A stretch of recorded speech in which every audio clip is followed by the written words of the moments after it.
नमो अर्हन्ताण, नमो सिद्धाणं, नमो आयरियाणं, नमो अज्ञायाणं, मूलोए सव्यसाहुणम्। मंगलम भगवान वीरो, मंगलम गौतमो गणी, मंगलम कुंद कुंदाद्यो, जैन धर्मोस्तु मंगलम। सर्वमंगल मांगल्यम, सर्वकल्याणकारकम, प्रधानं सर्वधर्माणां, जैनं जयतु शासनम्, जैनं जयतु शासनम्।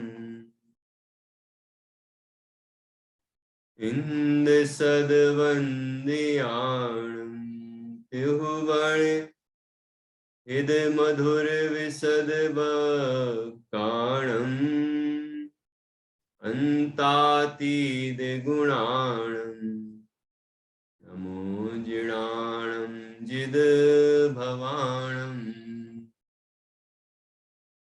अभिवन्द्यूण शिरसा पुनर्भव कारणं महावीरम्, ते सिंपयत् भङ्गम्, मग्गं मोक्षस्वोच्छामि, मग्गं मोक्षस्वोच्छामि।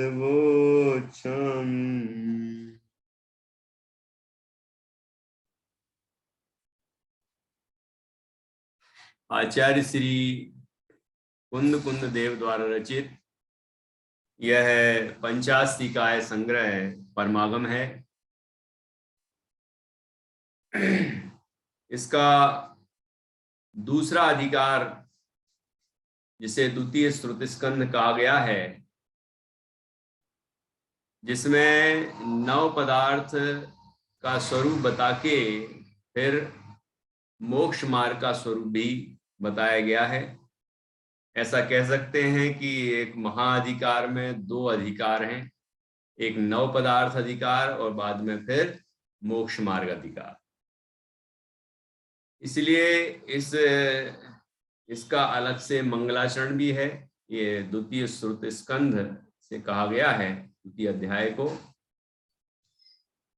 और जो हम प्रतिदिन बोलते हैं आप सबको याद हो ही गया होगा। ये जो 105 नंबर की गाथा में मंगलाचरण किया है वो सभी को अच्छे से याद होना चाहिए, जिससे हम प्रतिदिन बोलेंगे तो और पक्का होता जाएगा। ठीक है।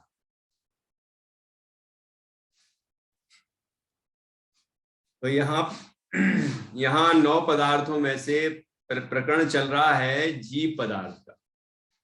सबसे पहले जीव का लक्षण बताया, फिर संसारी और मुक्त रूप में 2 भेद किए, उसके बाद फिर संसारी के त्रस और स्थावर भेद करके समझाया। एक एक क्रमशः 1 इंद्री, 2 इंद्री, 3 इंद्री, 4 इंद्री, 5 इंद्री, संगी असंगी जीवों का स्वरूप। अब यहाँ पर उपसंहार करने के बाद कल एक बात विशेष बताई कि जो गति नाम कर्म है और आयु कर्म है, ये तो पुद्गल हैं ही। उनके निमित्त से, उनके उदय से होने वाली जो गतियां हैं वो भी आत्मा नहीं है।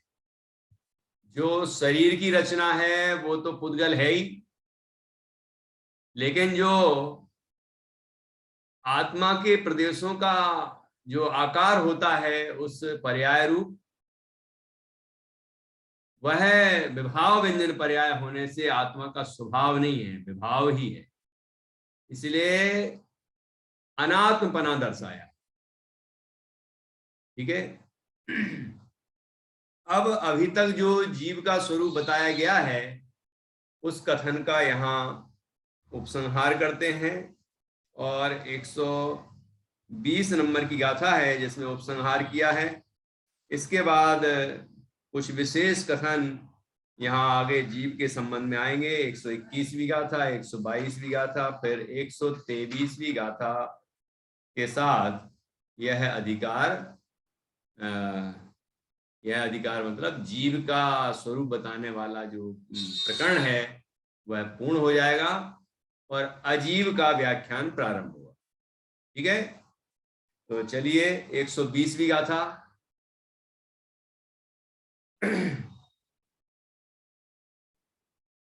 जिसमें पूर्वोक्त जीव कथन के विस्तार का उपसंहार करते हैं, ऐसी उत्थानिका दी गई है। देखिए, पढ़ेंगे हम। एदे जीवनिकाया, ये तो पढ़ ली थी हमने।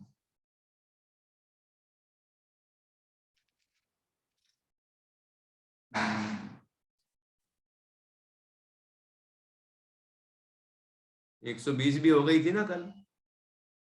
नहीं हुई, मैं नहीं पढ़ी होगी तो मुझे ऐसा लग रहा है कि आपको ही पढ़ा दिए मैंने। चलिए, एदे जीवनिकाया देह पविचार मस्सिदा भणिदा, देह पविचार मस्सिदा भणिदा, देह विहूणा सिद्धा भव्वा संसारिणो अभव्वाय। एदे जीवनिकाया देह पविचार मस्सिदा भणिदा, देह विहूणा सिद्धा भव्वा संसारिणो अभव्वाय।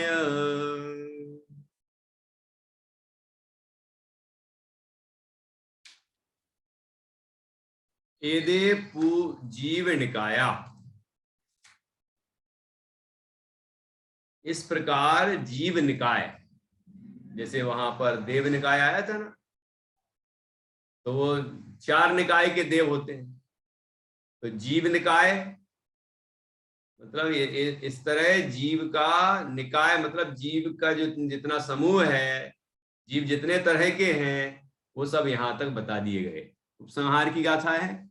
एदे जीव निकाया देह पविचार मस्सिदा भणिदा, कि देह के साथ, देह पविचार, प्रविचार मतलब उसके साथ चलना, मतलब परिणमन करना, देह के साथ रहना।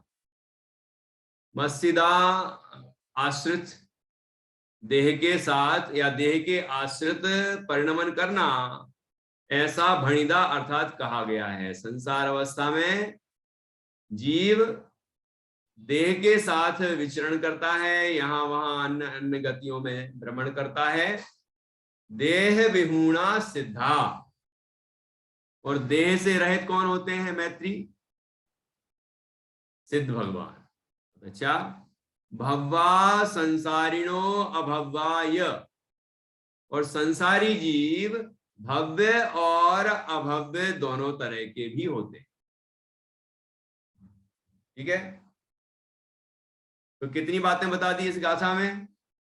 एक तो ये कि संसार अवस्था में जीव विचरण करता है, परिभ्रमण करता है, जितने भी तरह के जीव बताए, 4 गतियों में जीव बताए, है ना, तरह से स्थावर जीव बताए, तो सभी तरह के जो जीव हैं संसारी जीव, वे सब देह के साथ विचरण करते हैं, देह के आश्रित रहते हैं, मतलब देह में रहते हैं, देह के संयोग में रहते हैं और संसार में परिभ्रमण करते हैं। देह रहित संसार अवस्था में नहीं होता, देह रहित हो जाए तो सिद्ध ही होता है। ठीक है, इसीलिए अगली पंक्ति में लिख दिया देह विहूणा सिद्धा, मतलब कोई कहे कि मैं संसार अवस्था में देह रहित हो जाता हूं तो संभव ही नहीं है। विग्रह गति में क्या होता है? कि वहां दो शरीर तो अनादि है ना, प्रवाह रूप, तेजस और कारमान, ये शरीर तो रहते ही हैं जितनी देर की विग्रह गति होती है, ठीक है ना। तो अनादि संबंधे तो उनका संबंध अनादि से है प्रवाह रूप में, तो उनके साथ तो संबंध है, मतलब अशरीरी नहीं होता। अशरीरी अवस्था तो सिद्ध अवस्था ही है, ठीक है। लोग कहते हैं देह छूट जाएगा तो क्या होगा, देह छूट जाएगा पूरी तरह से तो सिद्ध ही होंगे, और देह में रहेंगे तो घूमते रहेंगे, संसार में ही परिवहन करते रहेंगे, ठीक है।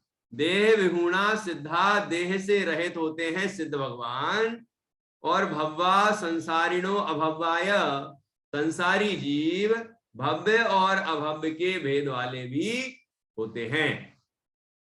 अच्छा बताओ, अभी तक जीव के कितने तरह से भेद कर दिए, कौन बताएंगे? अभी तक जीव के कितने तरह से भेद कर दिए?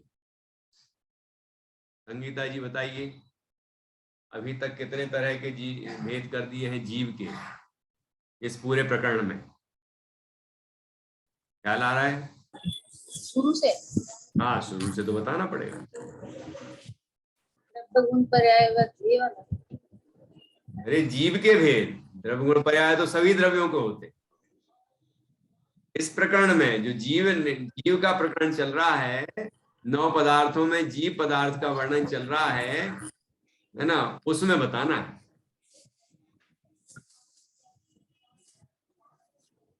नहीं आ रहा है, कोई बात नहीं, रिवाइज करिए जब तक, कोई और कोशिश करिए। पहले ही जैसे स्टार्ट हुआ था ये वाला टॉपिक मोक्ष मार्ग अधिकार, तब मुक्त और संसारी ऐसे दो भेद किए थे सबसे पहले जीव के। संसारी और मुक्त एक हो गया। फिर संसारी में ही त्रस स्थावर कर दिए थे। बहुत अच्छा। फिर स्थावर के 5 भेद किए थे, पृथ्वी जल अग्नि वायु वनस्पति, और त्रस में 2 तरह विकलेंद्रिय सकलेंद्रिय किए थे। 2 इंद्रिय 3 इंद्रिय 4 इंद्रिय को विकलेंद्रिय और पंचेंद्रिय में संगी असंगी, इस तरह से 2 भेद वो कर दिए थे। ठीक है। फिर अभी देह सहित और देह रहित, मतलब मुक्त और संसारी की ही बात ये तो पहले भी आया था, एक 7वीं गाथा से शुरू हुआ था ना जीव का वर्णन। जी जी। तो अभी इसी गाथा में ही देह वाले और बिना देह वाले 2 तरह के जीव कह दिए। फिर एक और कह दिया कि भव्य और अभव्य, इस तरह से 109वीं गाथा से ये जीव पदार्थ का प्रकरण प्रारंभ हुआ था, तो वहां देह रहित और देह सहित बता ही दिया था, यहाँ भेद बता दिया एक और जीव का, यहाँ पे भव्य और अभव्य बता दिया। बहुत अच्छा, बहुत बढ़िया। इस तरह सभी भेद हो गए है ना जी। तो अब शुरू से ऐसे कहा संगीता जी ने, शुरू से मतलब ऐसा कि लंबा विस्तार करना क्या, तो मतलब ऐसा लगा मुझे शुरू से मैं 2 मिनट का काम है, और अभी अभी दोहराया था, हर दिन दोहराता हूं, है कि नहीं। मतलब ये कि संसारी और सिद्ध ये 2 भेद हो गए, वही है देह सहित और देह रहित भी, अपन अलग भी गिना दो कोई बात नहीं, देह सहित और देह रहित। फिर आया संसारी जीव के 2 भेद, त्रस और स्थावर, स्थावर के भेद किए, त्रस के भी भेद किए, है ना, ये तो उन्हीं के भेद हो गए। चलो इसके बाद यहां पर भेद आया है भव्य और अभव्य का, तो मुख्य भेद इतने ही है, ठीक है, भव्य जीव और अभव्य जीव। तो ये भव्य जीव कौन से होंगे और अभव्य जीव कौन से होंगे? मैत्री बताओ, भव्य जीव कौन से होंगे और अभव्य जीव कौन से होंगे?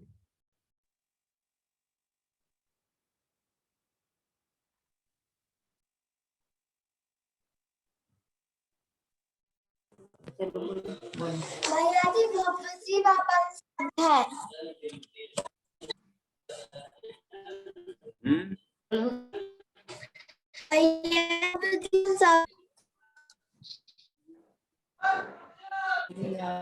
Low battery, please charge.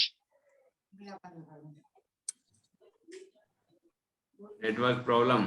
भैया जी अपन भैया जी तो सुनाई दे रहा, आगे कुछ सुनाई नहीं दे रहा। अब भाई बोलना, आगे ही बोलना सीधा। हाँ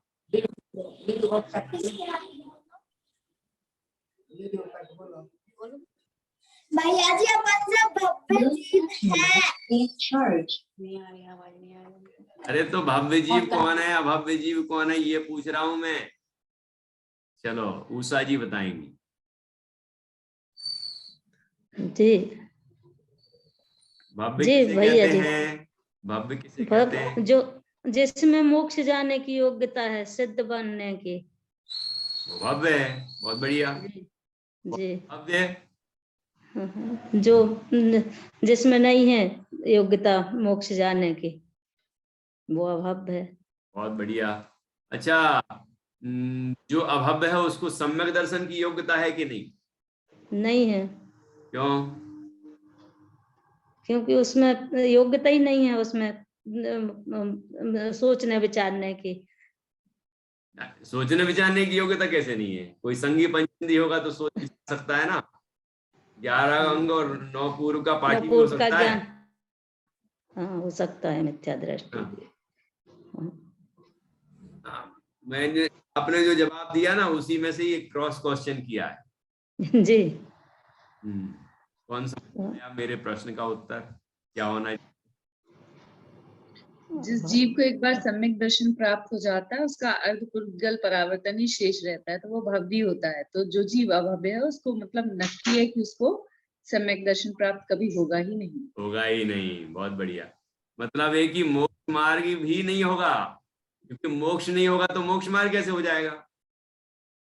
तो आपके इस कथन में ये शामिल है कि जिसको मोक्ष जाने की योग्यता नहीं है, मोक्ष प्राप्ति की योग्यता नहीं है, अर्थात मोक्ष मार्ग की भी योग्यता नहीं है, सम्यक दर्शनादिक प्रकट करने की योग्यता भी नहीं है ना, ये उसमें गर्भित है। तो वो अभव्य है, योग्यता नहीं है। किसी में योग्यता है तो जीवों के स्वभाव तो आचार्यों ने एक से कहे हैं कि विश्व में जितने भी जीव हैं सबका स्वभाव एक समान है निश्चय न से। तो ये असमानता कैसे? ये तो जवाब मीनू जी देंगी।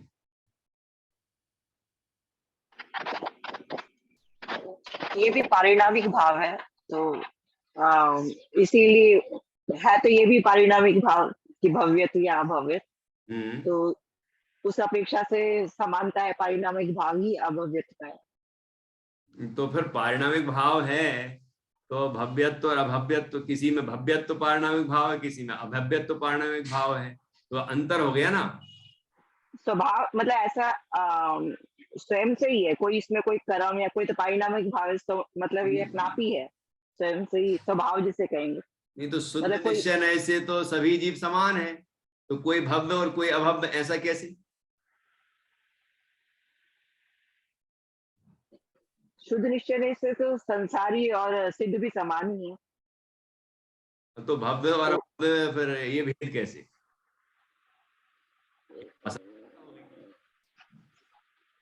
किसी को ख्याल आ रहा है मेरे प्रश्न का उत्तर?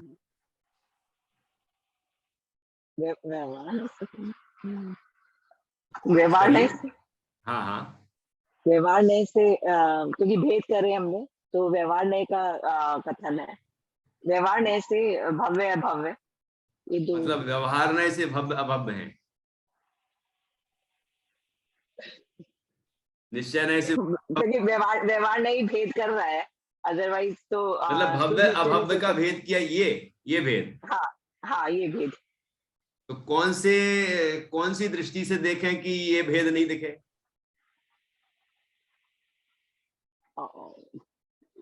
निश्चय नहीं से, शुद्ध निश्चय नहीं से यदि देखें तो पारिणामिक भाव भेद निश्चय का विषय है कि व्यवहारने का विषय है?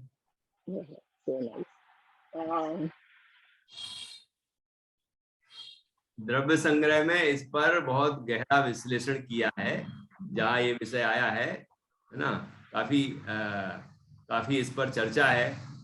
अभी निकलेगा जवाब। मुझे ऐसा लगता है कि ये सब स्वभाव की बात है, स्वभाव में तर्क नहीं चलता, जो भव्य है वो भव्य है, जो अभव्य है वो अभव्य है। अरे वाह, तो तर्क नहीं चलता, तो कौन से स्वभाव में तर्क नहीं चलता, मतलब तो प्रकृति में ये तो ठीक है कि भव्य है वो भव्य ही है, अभव्य है वो अभव्य ही है, ये तर्क नहीं चलता, ठीक है। लेकिन बात ये चल रही है कि शुद्ध निश्चय में ऐसे कहा गया है कि सब जीव एक समान है, वो द्रव्य दृष्टि का विषय सोई है। मुझ में सोई मोक्ष मझार, तो फिर ये भेद कैसा? नहीं, जैसे ही भेद करा तब वो व्यवहार नहीं का विषय हो गया। जब तक भेद नहीं करा तो वो शुद्ध निश्चय नहीं करता, पारिणामिक भाव जो, और इसमें जीवत्व भाव ना, जीवत्व भाव, तो वो पारिणामिक भाव, सही बोल रहे क्या है, और भव्य तो भव्य व्यवहार नहीं का विषय हो गया। हाँ देखो, आपने जो बोला है उसको अब मैं स्पष्ट करता हूँ, ठीक है ना। देखिए भव्यत्व और अभव्यत्व दोनों ही पर्यायगत योग्यताएं हैं, पर्याय नहीं है, पर्यायगत योग्यताएं हैं। मतलब ये कि पर्याय में किसके सम्यक दर्शनादिक होगा और किसके सम्यक दर्शनादिक नहीं होगा, ऐसी योग्यता का नाम भव्यत्व और अभव्यत्व है। इसलिए ये पर्यायार्थक नय का विषय, पर्यायार्थक नय के विषय को व्यवहार नय का विषय भी कहते हैं। लेकिन भेद किया इसलिए व्यवहार, ये वाला तर्क नहीं लगाएंगे यहाँ, ये तर्क लगाएंगे ये पर्याय की योग्यता की बात है इसलिए व्यवहार नहीं लगाया है ना। अलग अलग व्यवहार के अलग अलग तर्क अलग अलग जगह लगते हैं ना लक्षण, तो यहाँ पर ये वाला लगेगा कि यहाँ ये पर्यायगत योग्यता है। और जीवत्व क्या है? जीवत्व में भी व्यवहार जीवत्व की बात नहीं है, शुद्ध नय का विषय वो जो जीवत्व चैतन्य प्राण है ना, वो जो चैतन्य प्राण है, चैतन्य स्वभाव है, जो चैतन्य पारिणामिक भाव है, वो सब जीवों के समान। विश्व में कोई भी जीव ऐसा नहीं है जिसके अंदर चैतन्य नहीं पाया जाता हो, वो भव्य हो या अभव्य हो, है ना। पर्याय में वो चैतन्य का अनुभव करने वाला होगा कि नहीं होगा, वो अलग विषय है, वो पर्यायार्थिक नय का विषय है।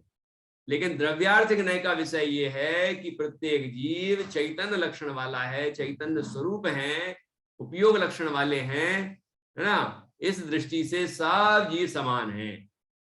तो ये जो कथन है भव्यत्व और अभव्यत्व, ये पर्याय की अपेक्षा कथन है, इसीलिए इसको पर्यायार्थिक नय का विषय कहा गया।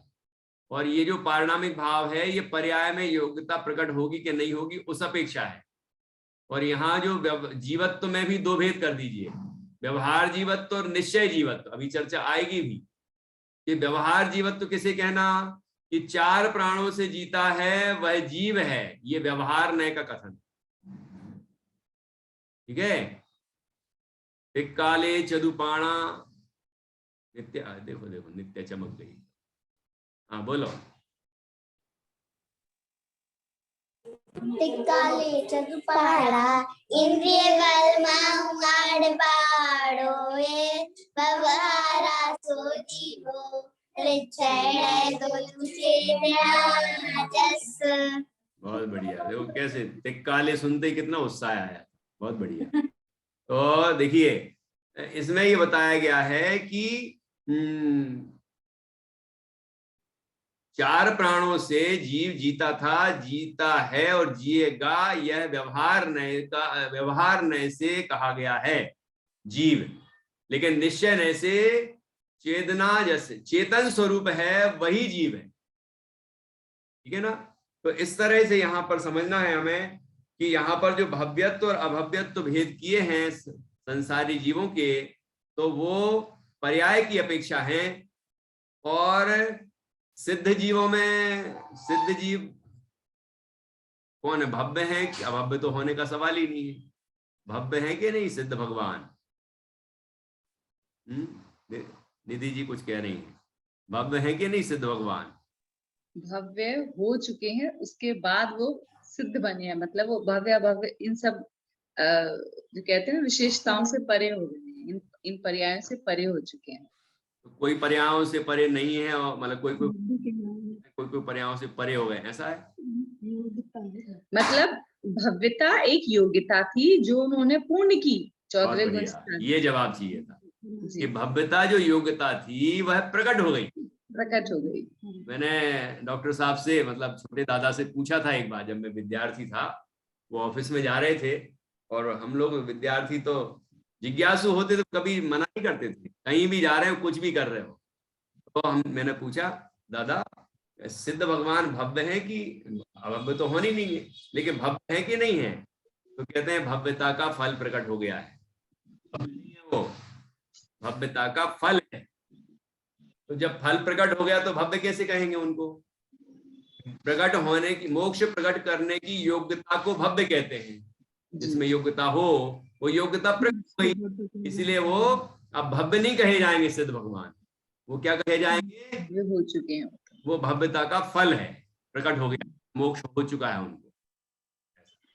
नाम ही है सिद्ध, तो सिद्ध हो गया, वो जो था वो प्रकट हो गया। चलिए, बहुत अच्छा। इस तरह से यहाँ इस गाथा में 120वीं गाथा में बताया गया है कि संसारी जीव भव्य और अभव्य के भेद से दो प्रकार के। देखो, संसारी जीव के भेद बताइए, मुक्त जीव के नहीं बताए, है कि नहीं? खास बात। तो ऐसे अपन हर एंगल से उसको देखेंगे गाथा के अर्थ को, तो बहुत सी बातें स्पष्ट होंगी। ठीक है, अब हम भव्य हैं कि अभव्य हैं, ये कैसे निर्णय करें? तो पद्मनंदी पंचविंशतिका में इसका सामान्य लक्षण बताया गया है। सामान्य लक्षण कह रहा हूं, है ना, क्योंकि कभी अभी तो जीव आत्मा की बात को रुचिपूर्वक नहीं सुन रहा है, लेकिन कभी सुनने लगेगा। जो शेर मारीच था तब नहीं सुनता था, वो शेर की पर्याय में सुनने लगा। जीव तो वही है। तो लेकिन स्पष्ट लक्षण क्या है कि जो समझ में आए कि कौन जीव भव्य है, कौन मतलब भव्यता की पहचान है, वो अभव्य नहीं है, अभव्य है ऐसा नहीं कहा। कौन भव्य है ये पहचान बताई, है ना, बाकी सब अभव्य है ऐसा नहीं कहा। तो जिस जीव ने अपने चेतन स्वरूप आत्मा की बात प्रसन्न चित्त से सुनी, वह जीव भव्य है और भविष्य में निर्वाण की प्राप्ति करता है ना। अपनी बात सुनी जिसने, चेतन तत्व पसंद आया, उसमें हर्ष आया, उल्लास आया, रुचि प्रकट हुई कि ये अरे मैं तो आत्मा हूं, ऐसा अपने आत्मा की जिसको महिमा आई है, वह जीव स्पष्ट रूप से भव्य समझ में आता। ठीक है ना, ये ऐसी सामान्य पहचान बताई गई है। तो चलिए अब गाथा को पुनः पढ़ते हैं, फिर अन्वयार्थ और टीका पर चर्चा करेंगे। एदे जीवनिकाया देह पविचार मस्सिदा भणिदा देह विहूणा सिद्धा भव्वा संसारिणो अभव्याय। आगे अन्वयार्थ।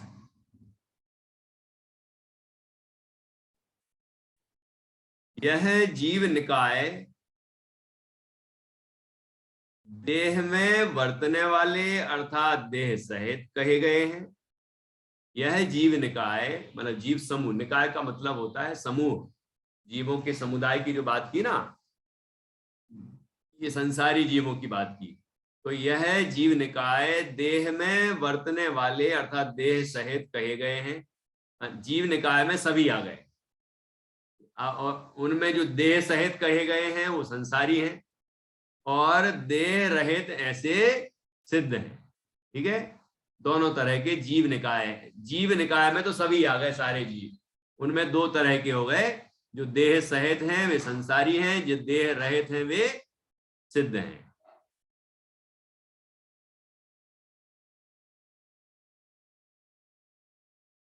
संसारी भव्य और अभव्य ऐसे दो प्रकार के हैं। ठीक है, टीका पढ़िए, मीनू जी पढ़ेंगे। यह उक्त जीव विस्तार का उपसंहार है। जिनके प्रकार पहले कहे गए, ऐसे यह समस्त संसारी देह में वर्तने वाले अर्थात देह सहित हैं। देह में ना वर्तने वाले अर्थात देह रहित ऐसे सिद्ध भगवंत हैं, जो कि शुद्ध जीव हैं। वहां देह में वर्तने की अपेक्षा से संसारी जीवों का एक प्रकार होने पर भी वे भव्य और अभव्य ऐसे दो प्रकार के हैं। पाच्य और अपाच्य मूंग की भांति जिनमें शुद्ध स्वरूप की उपलब्धि की शक्ति का सद्भाव है उन्हें भव्य, और जिनमें शुद्ध स्वरूप की उपलब्धि की शक्ति का असद्भाव है उन्हें अभव्य कहा जाता है। ठीक है, बहुत बढ़िया।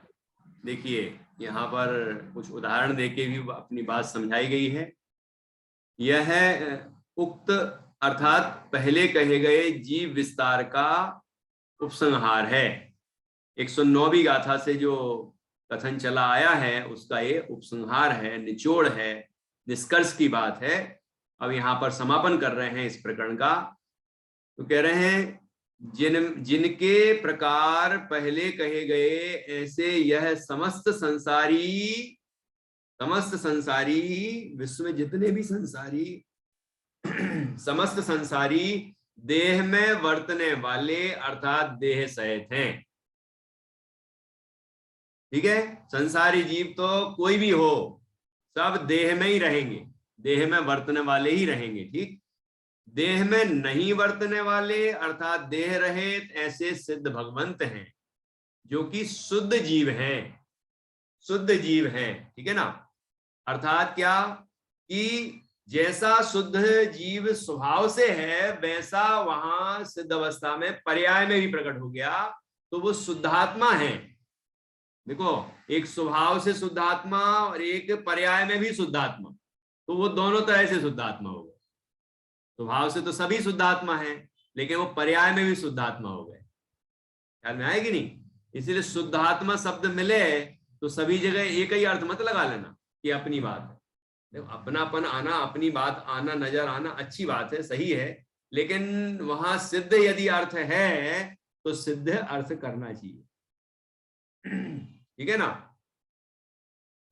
जैसे समय साराय, समय नमः समय साराय, ये यहाँ समय सार जो शब्द है उसका अर्थ होता है शुद्धात्मा। तो जयसेन आचार्य ने, नहीं, पंडित जयचंद जी छाबड़ा जी ने जो टीका की है उसमें उन्होंने सिद्ध भगवान, अरहंत भगवान, ये शुद्धात्मा का अर्थ किया है, कार्य समय सार। ठीक है, तो वो व्यवहार का कथन, स्तुति जिनकी की जा रही है वो व्यवहार ही तो है। और उससे प्रयोजन क्या निकालना है? प्रयोजन निकालना है कि कार्य परमात्मा को नमन करके हमें हमारी परिणति कहाँ झुके, कहाँ आए, और उनके समान ही हमारा शुद्धात्मत्व है। इसलिए उसका दूसरा अर्थ जो है निश्चय नय से, वह होगा निशुद्धात्मा। वो सारे विशेषण निशुद्धात्मा पे भी लागू होते हैं, लेकिन नमस्कार का व्यवहार किसके साथ होता है? नमस्कार का व्यवहार तो कार्य परमात्मा के साथ ही होता है। और अपना नमन कैसे होता है? ऐसे नहीं होता। कुछ लोग कहने लगे ऐसे कर लो अंदर की तरफ, मतलब ऐसे के अलावा नमन करना नहीं सीखा जीव ने, है? परिणति आत्मा में रम जाए, झुक जाए, उसका नाम है आत्मा को नमन। उसको निश्चय नमस्कार कहा है ना, उसको निश्चय नमस्कार कहा है। तो ये कथन भी है, अभेद भक्ति कहा है उसको। शुद्धात्मा की अनुभूति होने लगे, सिद्ध भगवान का ध्यान किया और सिद्धों जैसे अपने स्वरूप का ध्यान किया, तो ये अभेद भक्ति हो गई। मतलब सिद्ध जैसा ही अपना आत्मा अनुभव में आ गया। सिद्ध और आत्मा एक नहीं हो गए अन्नमतों की तरह, सिद्ध जैसा आत्मा अनुभव में आ गया। ठीक है ना, तो ये अभेद भक्ति कहा गया है, निश्चय भक्ति कहा गया है। तो ऐसे यहां पर हमें समझना है कि शुद्ध जीव हैं, सिद्ध भगवान शुद्ध जीव हैं। तो शुद्ध जीव शब्द आए तो केवल द्रव्यार्थ नय की दृष्टि से या फिर निश्चय नय की दृष्टि से ही नहीं लगाना चाहिए, यहाँ पर्याय की अपेक्षा बात है ना। तो शुद्ध जीव हैं क्योंकि वो पर्याय में भी शुद्ध हो गए। ठीक, इसके बाद क्या कहा? वहां देह में वर्तने की अपेक्षा से संसारी जीवों का एक प्रकार होने पर भी वे भव्य और अभव्य ऐसे दो प्रकार के हैं। किस अपेक्षा से समानता है संसारियों में? कि सब देह में वर्तते हैं, कोई जीव ऐसा नहीं है संसार में जो देह से रहित वर्तता हो। अब अन्य जो काल्पनिक लोग हैं, कल्पनाएं करते हैं भूत प्रेतों को, तो शरीर रहित ही भटका देते हैं इधर उधर, आत्मा भटक रही है। अरे आत्मा क्या भटक रही है, हम भी तो आत्मा ही है जो भटक रहे हैं, लेकिन देह सहित ही भटकते हैं, कोई देह रहित नहीं भटकता। और कोई भी मनुष्य पर्याय से मरेगा और देव भी बन गया मान लीजिए कोई तरह का, तो शरीर ही मिलेगा उसको, वो वैक्रिक शरीर होगा, है ना। लोग कहते हैं वो अब यहां से तो मर गया लेकिन मुक्ति नहीं हो पाई, अन्य मत में, और फिल्मों में ऐसे दिखा देते हैं, तो वो कहते हैं आत्मा भटक रही अकेली। देह रहित आत्मा कभी नहीं भटक सकती, देह रहित आत्मा कभी संसार में नहीं भटक सकती, क्योंकि आत्मा देह रहित होने पर सिद्ध अवस्था की में ही विराजमान होता है। हिंदी में आत्मा शब्द को स्त्रीलिंग के रूप में प्रयोग करते हैं, संस्कृत में आत्मन शब्द पुल्लिंग है शब्द, ठीक है ना। आत्मा तो अलिंग ग्रहण है, जो वस्तु है वो तो अलिंग ग्रहण है कि नहीं। तो इस तरह से यहां पर कहा गया है कि देह में वर्तने की अपेक्षा सारे संसारी जीव समान हैं, लेकिन भव्य और अभव्य ऐसे दो प्रकार के, ठीक है। अब कैसे उदाहरण दिया यहां पर, जैसे पाच्य और अपाच्य मूंग की भांति। मूंग है, मूंग होती है ना, मूंग जैसे अपन गल्ले डालते हैं या उबालते हैं, तो कुछ मूंग के दाने ऐसे होते हैं जो उबलते नहीं, सीजते नहीं है, और बाकी सीज जाते हैं, है ना। कोई को कितने उबालो लेकिन वो सीजे ही नहीं रहे, मतलब वो पक ही नहीं रहे, तो उनको कहते हैं अपाच्य। अपाच्य मतलब पकने योग्य नहीं। पच धातु के दो अर्थ होते हैं, पचना पाचन और पकना, है ना। तो यहां पर अर्थ है पकने की अपेक्षा, मतलब पक जाए, है ना। उबल गई दाल, उबल गई ऐसे बोलते हैं ना, पक गई। तो पाच्य मतलब होता है पक जाना, और अपाच्य का मतलब होता है पचना नहीं। तो जैसे मूंग की दाल, ऐसे ही जो जीव जिनमें शुद्ध स्वरूप की उपलब्धि की शक्ति का सद्भाव है, मतलब पर्याय में जिनके वो जो स्वभाव है वो प्रकट होगा, ऐसी शक्ति है, तो वो है भव्य। देखो शुद्ध स्वरूप की उपलब्धि पर्याय में ही होती है, तो ये पर्याय की योग्यताएं, ठीक है, और उन्हें कहते हैं भव्य। और जिनमें शुद्ध स्वरूप की उपलब्धि की शक्ति का असद्भाव है उन्हें अभव्य कहा जाता है। जो जीव शुद्ध स्वरूप की उपलब्धि नहीं कर पाएंगे, इसका मतलब शुद्ध स्वरूप तो है लेकिन उपलब्धि कभी नहीं होगी, मतलब पर्याय में कभी भी वह प्रकट नहीं होगा शुद्ध स्वरूप, उनको कहते हैं अभव्य, ठीक है ना। सुख तो सबका